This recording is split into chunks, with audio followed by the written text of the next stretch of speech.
Vamos a comenzar por el sociólogo y licenciado Fernando Calderón. Él es doctor en Sociología, graduado de la Escuela de Altos Estudios de París, director del programa Innovación, Desarrollo y Multiculturalismo de la Universidad Nacional de San Martín.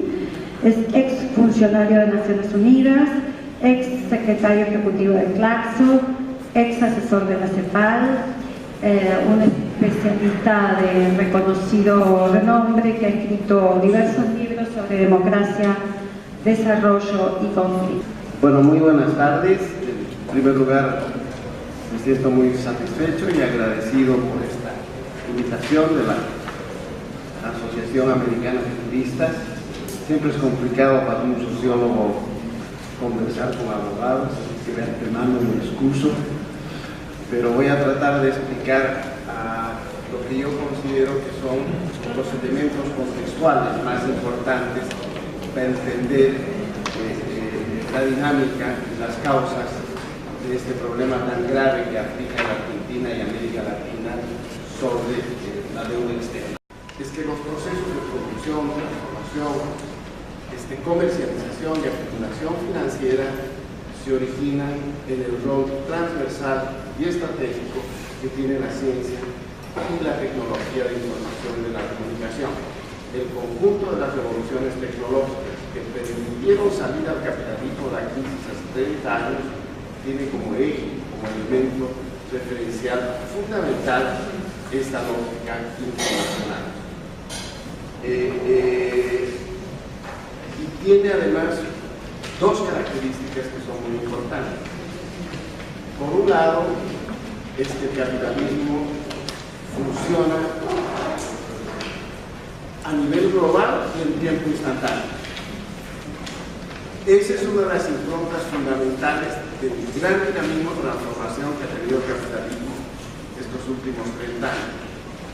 Sin embargo, en la dinámica de este mismo proceso de crecimiento económico y de organización de nuevas relaciones de poder,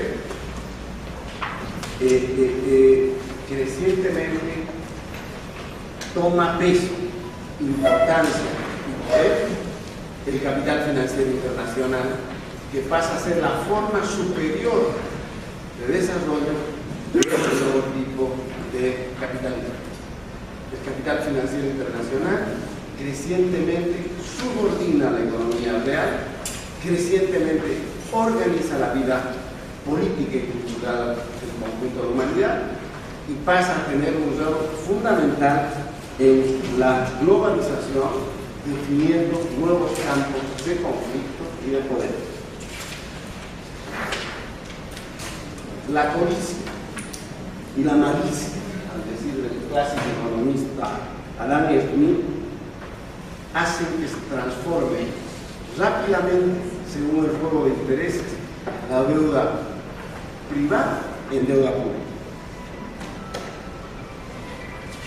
La deuda es el resultado del funcionamiento de ese capital financiero que es globalmente e intrínsecamente usted. Pregúntenle cuánto afectó a los desocupados griegos y cuánto dinero les llegó a los desocupados griegos de la deuda que canalizó Grecia por los préstamos generados por el capital financiero internacional, con seguridad a los sectores populares, a los sectores trabajadores, no les llegó prácticamente nada, y sin embargo los mecanismos de acumulación de la deuda han ahogado y ahogan hoy día. Y en la Argentina, los préstamos en el periodo neoliberal alcanzaron costos extrafalarios en los últimos 20 años antes del año 2001, mientras que en los últimos años el costo de pago de la deuda fue increíblemente menor. Y esto se sitúa también en contraste de lo que ha consistido la producción política y cultural del pensamiento de modernidad que se construyó desde Europa.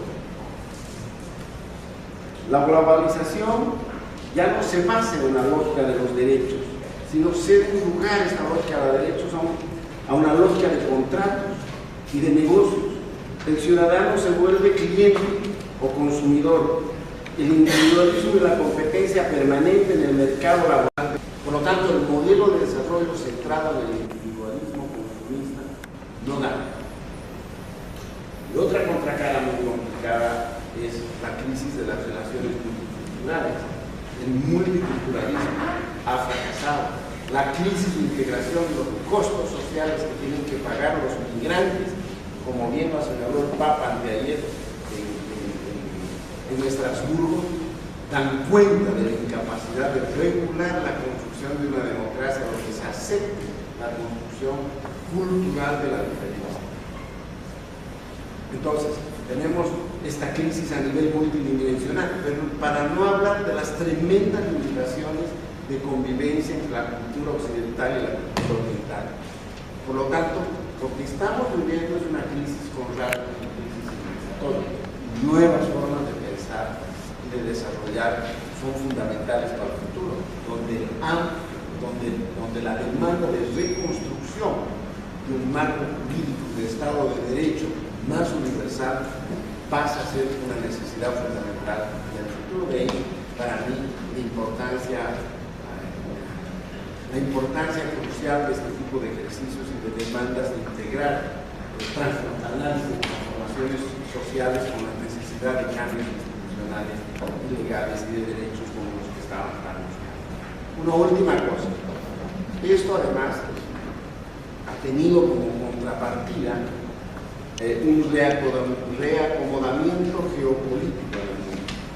Si bien las economías desarrolladas no acaban de salir de crisis como las que hemos mencionado, en el resto del mundo se han rearticulado nuevas formas económicas y estatales y han redefinido un mundo polar. Hoy día el mundo también se está reestructurando en las otras arenas. Ya las economías que no están dentro del grupo de los 8 producen más del 50% del PIB mundial. La emergencia de China, de la India, de Brasil, pasan a ser temas, y de Rusia pasan a ser variables que están cambiando el orden económico y el orden político mundial, pero que en gran medida también reproducen esta lógica diferenciada del capital financiero internacional global. Consiguientemente, y con esto sí de verdad quiero terminar, consiguientemente esto ha suscitado en el conjunto de la humanidad de distintas formas, de distintas maneras, protestas. Las luchas, los movimientos que se dan a escala total, que cuestionan este modelo de acumulación o de crisis, además tienen un tema, por lo menos en mi lectura y otros autores que han trabajado mejor que yo en esto, colocan en el centro la construcción de la sociedad y de la emancipación del sujeto y de las fuerzas subalternas, la idea de la dignidad como una fuerza de